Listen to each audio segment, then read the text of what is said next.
सागर जिले के रहली से झकझोर कर रख देने वाली घटना सामने आई है, जहां अंधविश्वास की कीमत एक 11 वर्षीय मासूम वैशाली अहिरवार को अपनी जान देकर चुकानी पड़ी। संस्कृति ज्वेलर्स 3 बत्ती 18, 20, 22 कैरेट में सोने आभूषण के एवं चांदी के आभूषणों के विक्रेता। पता है गौर मूर्ति के पास 3 बत्ती सागर। घटना हिनौती गांव की है, जहां बीती रात लगभग 1 बजे वैशाली घर में मटके से पानी पीने गई। तभी अंधेरे में मटके के पास छिपे सांप ने उसे डस लिया। जैसे ही परिजनों को पता चला, वे घबराए, लेकिन बच्चे को अस्पताल ले जाने के बजाय लगभग 15 किलोमीटर दूर अचलपुर गांव के एक तांत्रिक के पास झाड़ फूक के लिए ले गए। तांत्रिक ने झाड़ फूक कर परिजनों को आश्वासन दिया कि बच्ची ठीक हो जाएगी और अस्पताल ले जाने की सलाह दी। परिजन जब वैशाली को अस्पताल लेकर पहुंचे, तब तक काफी देर हो चुकी थी। दुखद बात ये रही कि बच्ची की मौत के बाद भी परिजनों का अंधविश्वास नहीं टूटा। वे उसे लेकर करीब 10 किलोमीटर दूर बादीपुरा गांव के एक और तांत्रिक के पास ले गए, जहां उसे दोबारा जीवित करने की कोशिश की गई। ग्रामीणों ने समझाइश दी, तब जाकर परिजन वापस रहली के सामुदायिक स्वास्थ्य केंद्र लेकर आए। पुलिस को सूचना मिलने पर मामला दर्ज कर लिया गया और डेड बॉडी को पोस्टमार्टम के लिए भेजा गया।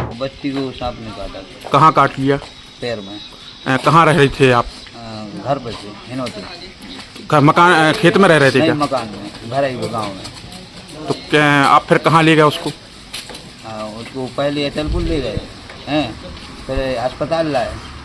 अस्पताल में बच्ची खत्म हो गई, फिर किसी ने बोला कि वहाँ बादीपुरा चले जाओ हैं, तो वहाँ चले गए। गुनिया के यहाँ जाने से कुछ कम हुआ क्या? आपको असर समझ में आया? वहाँ जाने से कोई असर नहीं हुआ। तो फिर उसके बाद क्या करते रहे आप?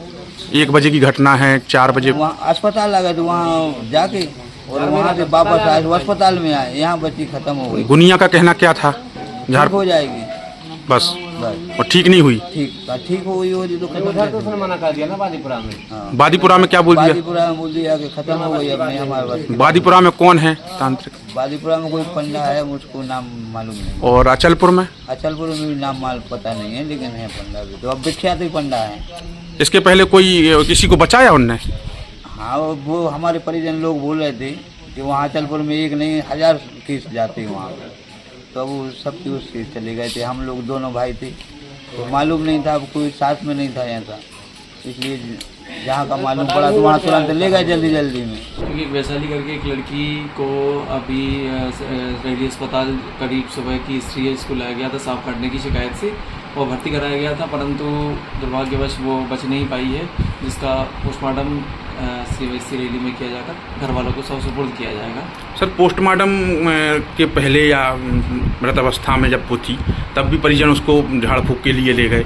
जी, नाइट ड्यूटी चिकित्सक द्वारा बताया गया था कि इसको करीब 1 बजे की हिस्ट्री है सांप काटने की, जिसको सामुदायिक स्वास्थ्य केंद्र लाकर घर वाले परिजन जो है झाड़ फूक के लिए ले गए थे, जहां बताया जाता है कि झाड़ने फूकने से जहर उतर जाता है, परंतु ऐसा कुछ नहीं हुआ। और उसको जब अस्पताल लेकर आई थी तो वो लगभग अंतिम सांसें यहाँ पर ले रही थी, और उसके बाद आवश्यक कार्रवाई पुलिस द्वारा की गई है, जिसके बाद शव जो है घर वालों को सौंप दिया गया है। सर, झाड़ फूक से कोई अंतर आता है कि लोग? नहीं, ये सब अफवाहें हैं, और मैं भी आपके माध्यम से केवल सभी लोगों को यह संदेश देना चाहता हूँ कि अगर सांप, जहरीला सांप अगर किसी व्यक्ति को काट रहा है, तो उसके लिए केवल निराकरण जो अस्पताल में उपलब्ध इंजेक्शंस हैं, इनको एंटीस्नेक विनम बोला जाता है, यही सिर्फ इलाज होता है। बाकी झाड़ फूक और इसके कोई इलाज नहीं होता है, ना इनसे ही किसी भी प्रकार की व्यक्ति की जान बच सकती है। सर, इनकी जो जी बिल्कुल, अगर ऐसी कोई सूचना मिलती है तो ज़रूर हम लोग यहाँ से भी लिख के देंगे, और बाकी आवश्यक प्रशासन से भी यही कहेंगे कि ऐसे लोगों के खिलाफ सख्त से सख्त कार्रवाई करें, क्योंकि इस चक्कर में मरीज़ का इलाज हमेशा डिले हो जाता है और मरीज़ को उचित इलाज नहीं मिल पाता, जिससे मरीज़ को अपनी जान गंवानी पड़ती है। संस्कृति ज्वेलर्स 3 बत्ती 18, 20, 22 कैरेट में सोने आभूषण के एवं चांदी के आभूषणों के विक्रेता। हार, चूड़ी, चैन, अंगूठी, चांदी के बर्तन एवं मूर्ति, करधौनी, पायल।